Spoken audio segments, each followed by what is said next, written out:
Greetings and welcome to The Vortex. I'm your host, Daniel Allen Jones, and I'm very honored to be here with Peter Gorman. Peter, hi, how are you? Great. Thanks for being here. Been involved with a lot of interesting expeditions down to South America and Peru, and we are here in Dallas at the screening here for More Joy, Less Pain. And this is an exciting adventure that pertains to all of the different experiences and things that you've been a part of. And we're really looking forward to everything you're about to share with us today. Good. Hope I don't let you down.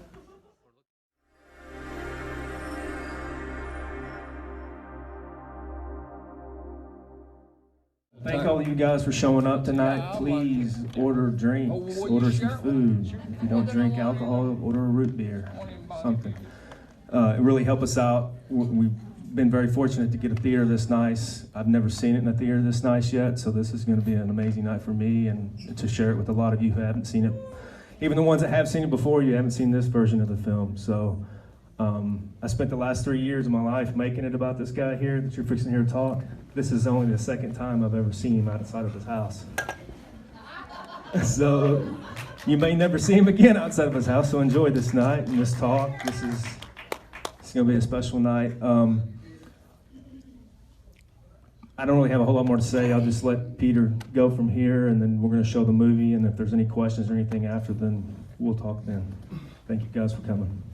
Sapo for everybody. Sapo on every pot. Mine on?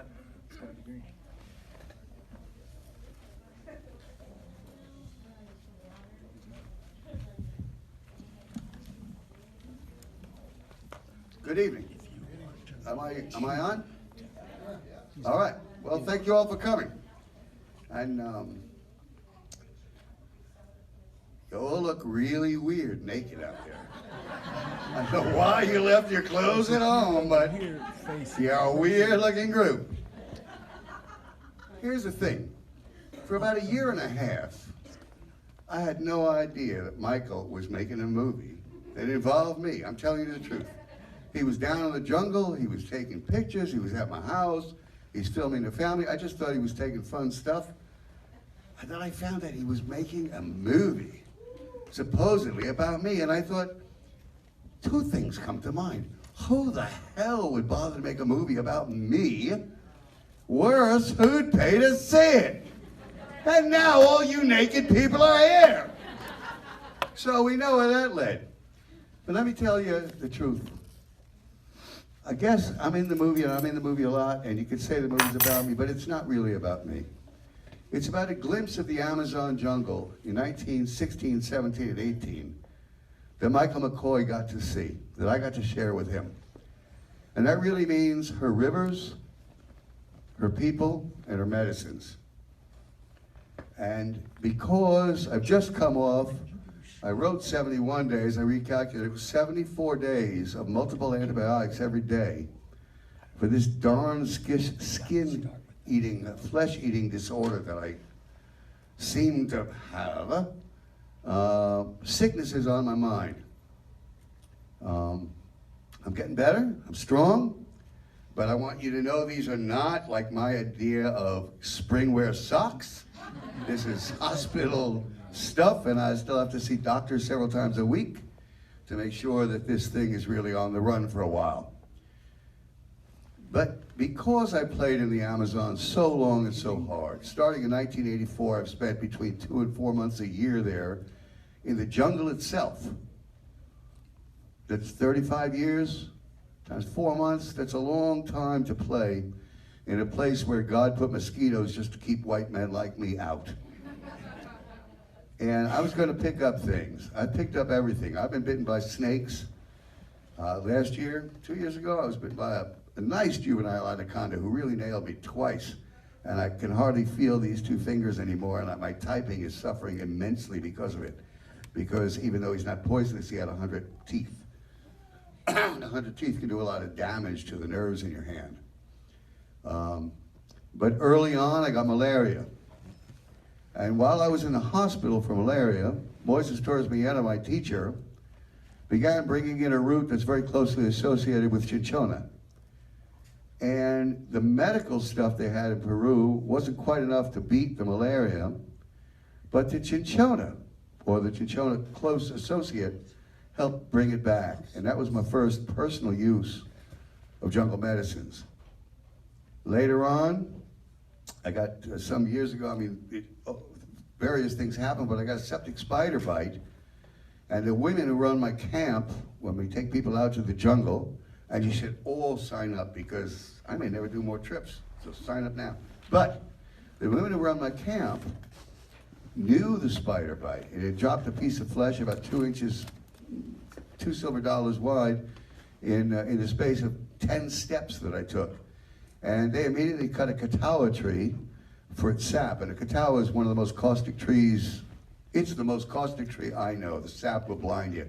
It's hard. If it gets on your flesh, it just burns you.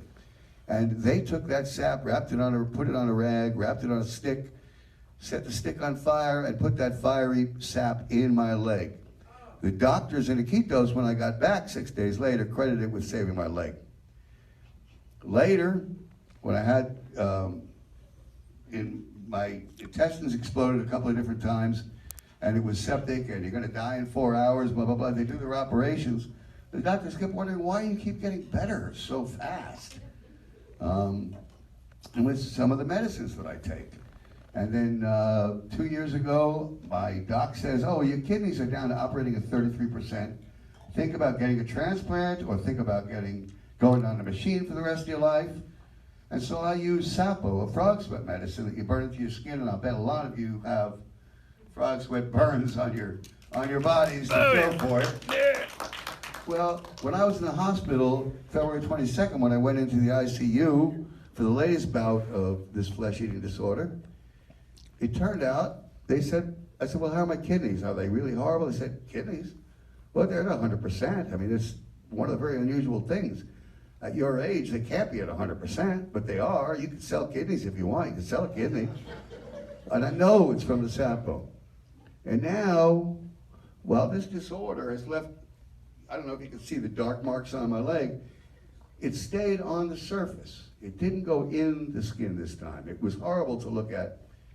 And the doctor said, just this week, Sashi Kumar said, how did you get better? We were thinking you would die in the ICU. And you didn't die, and that was good because we know you're strong. But we thought you were going to take 6 months to get better from this. And this is now 10 weeks later, and you have the smallest trace. And I'm going to tell you that the answer is, besides what they gave me, which I don't discount, but I drink uni de gato, cat's claw, 20 days a week. I drink it religiously. I make it at home. I make it fresh. If people need it, it just boosts your immune system. And that really helps keep you strong or make you stronger than somebody in the medical field might think you should be at a given point. And so when you think about this movie tonight, I want you to maybe pay attention to when you see medicines come up. You know, you've heard this before, and I don't mean to belabor a point that you've heard from a million other people, but there's so much to learn from a place like the Amazon. There's so much to learn from our North Woods. There's so much to learn from the old elders that maybe we haven't paid enough attention to. When we wonder, why didn't those people get cancer? Well, they didn't live long enough to get cancer, they didn't identify it. Maybe they just didn't get the damn cancer. You know, maybe they just had something that, like Sache Argon, that would, reduce tumors. Now, one of the medicines that talked about a great deal and which has affected my life a lot is ayahuasca, which is a visionary medicine from the jungle. Now, when I first took it in 1984, there were no guidebooks to tell me what I was going to get, what I should do, what my fast would be, what my fast wouldn't be. Moises Torres Vienna took my friends and I out to the jungle after we'd been up the river several days at a place called Requena, where no one would take us out to the jungle. They were afraid of the Matzes Indians, who became my friends later. Because the Matzes had raided their town just some couple of years earlier and stolen some women and a couple of young Christian brothers. and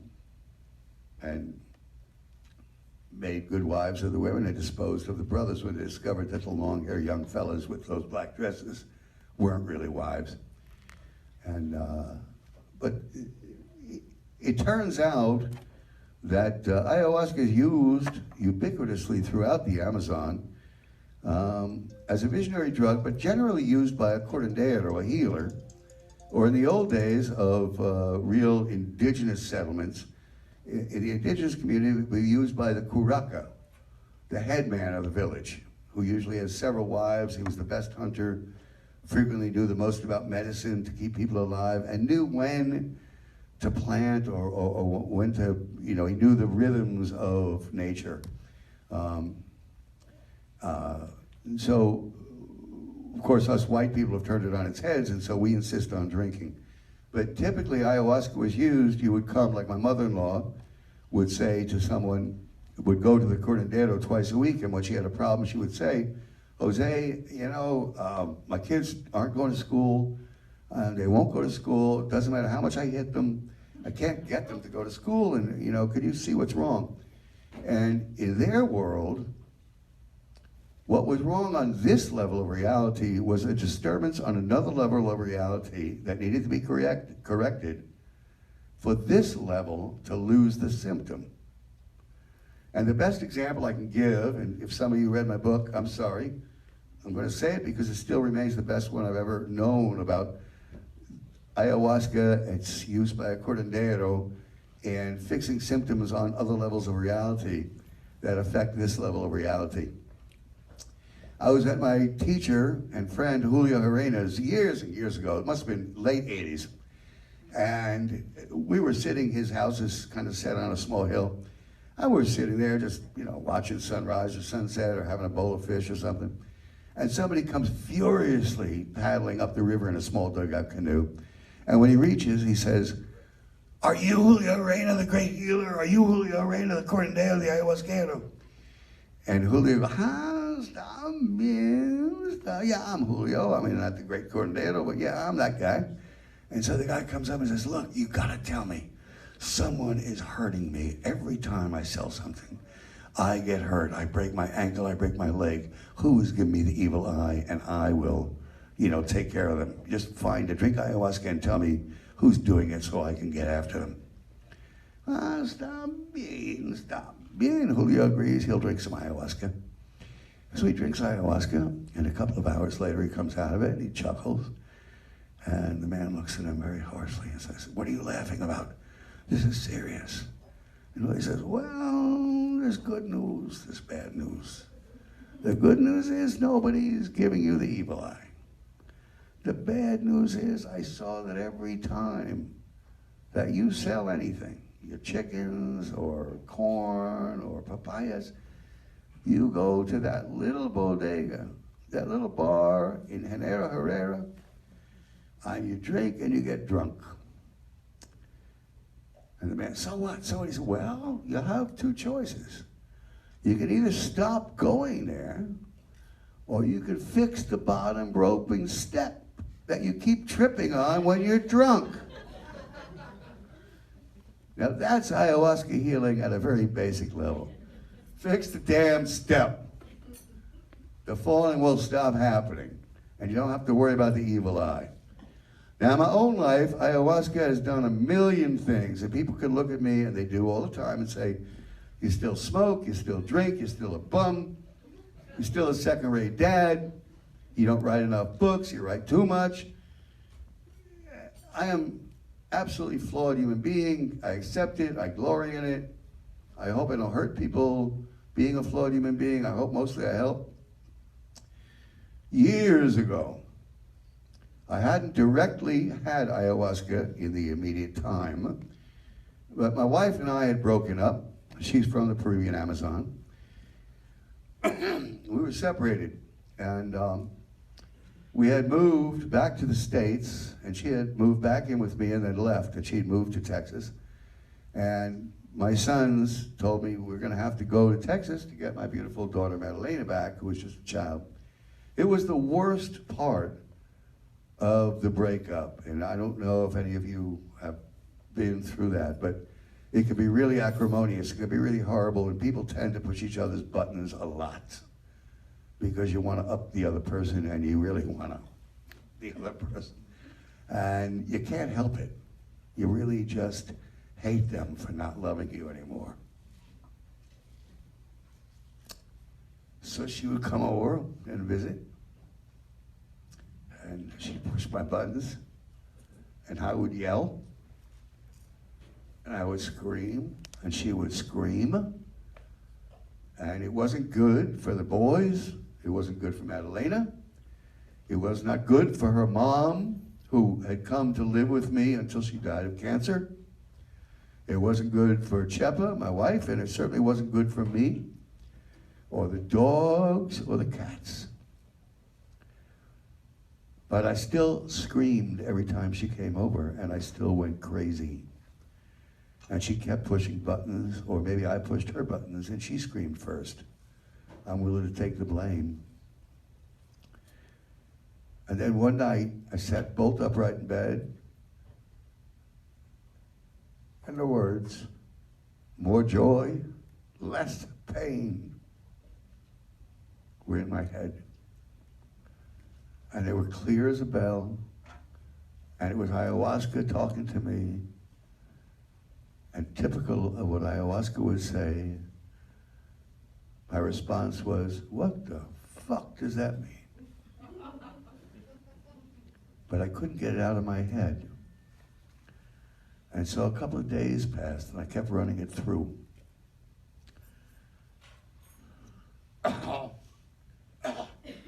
And then I kind of realized everything I do in life, every moment when I'm faced with something that troubles me, I have a choice of creating more joy or more pain. My choice. I can give the finger to a car driver next to me who cuts me off, or I could just slow down and figure he's a jerk, relax, maybe he's having a tough day. And if you don't give him the finger, you tend to not get into as many fights. But so I realized more joy, less pain had to do with when I feel my buttons pushed by my wife at the time, I could choose to respond by screaming or not respond that way. Now, it took weeks for me to begin to incorporate that successfully into my life. But when I really learned that when she said something that blew my mind, to bite my tongue and simply smile and say yes, or, of course I don't know how to cook. Of course this food sucks. Let's just throw it in the garbage, you know, by all means. And do it with a smile and really mean it. Well, you know what? She stopped pressing my buttons. And when we created more joy, there was less pain for the kids. There was less pain for my mother-in-law. There was less pain for the dogs and for Chepa and for me. So the question comes up, what did ayahuasca do for you? What did these medicines do for you? On a physical level, they've kept me alive. And on an emotional level, they stabilized a whole broken family into a pretty good damn broken family. You know, one that gets along pretty good. Still has food fights. And though I haven't seen it, I would almost bet my life, because I really haven't seen much of this movie, but I'll bet somewhere in this movie somebody's throwing food at me. And that's okay. That means we're happy. And so that's about all I needed to say. I just wanted to say, keep an eye open for this stuff. This is what the movie's really about. I just happen to be the guy he's listening to say it. Mike, this is your show. I hope you guys have a wonderful time. Come on.